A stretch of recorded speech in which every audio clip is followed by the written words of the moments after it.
লোকসভার রেজাল্টে দেখা গেছে যে কলকাতা পুরসভার বেশিরভাগ ওয়ার্ডেই তৃণমূল পিছিয়ে গেছে এবং মূলত হিন্দিভাষী বেল্টে বিজেপি এগিয়ে গেছে।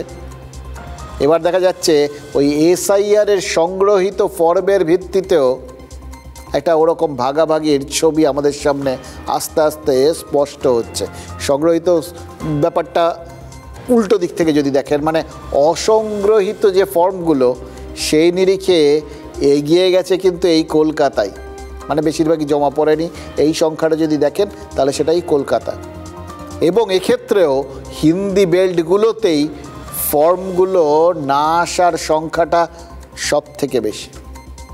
উত্তর আর দক্ষিণ কলকাতায় 20% করে এরকম ফর্ম দেওয়ার পর আর সেগুলো ফিরে আসেনি।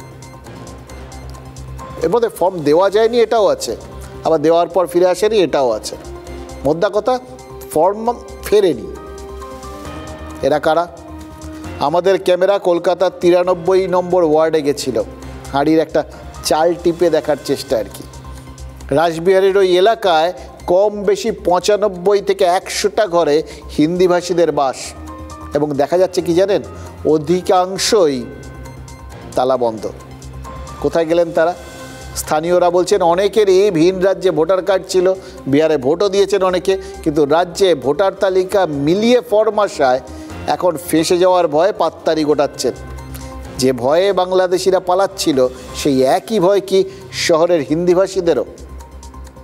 আবার এটাও আপনারা ধরতে পারেন যে তাদের দু জায়গাতেই হয়তো নাম টাম ছিল, কিন্তু যখন তারা দেখেছেন এই এসআইআরের পরে একটা জায়গা বেছে নিতে হবে, তখন কি তারা ওই নিজেদের জায়গাটাই বেছে নিচ্ছেন, মানে বিহার। অর্থাৎ এখানে যারা আসছেন, যারা থাকছেন, তারা এই জায়গাটাকে আপন করতে পারেননি আর কি।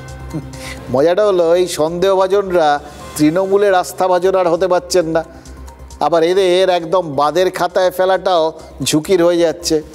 বিহারে এসআইআর হয়েছে, ভোটও হয়ে গেছে। বিহারে যাদব ভোট কত? 14%, আর মুসলিম ভোট অন্তত 20%। ধরে নেওয়া যাক এই 34% আরজেডি আর কংগ্রেসের দিকে গেছিল, আর উল্টো দিকে 66%। ধরা যাক বাকি ভোটটা বিজেপি নিজেদের দখলে রেখেছিল, সিংহভাগটাই, তাই বিহারে জয় এসছে। যদিও ওই ভোটের মধ্যেও বেশ কিছু ভাঙন ধরেছে, এটা আমরা দেখেছিলাম হিসেবে। তো এবার বাংলার শহর আর শহরাঞ্চলে যে বিহারি বাসিন্দারা থাকেন, তৃণমূল তাদের কোন অংশ ভাবছে? 34% আরজেডি নাকি 66% বিজেপি?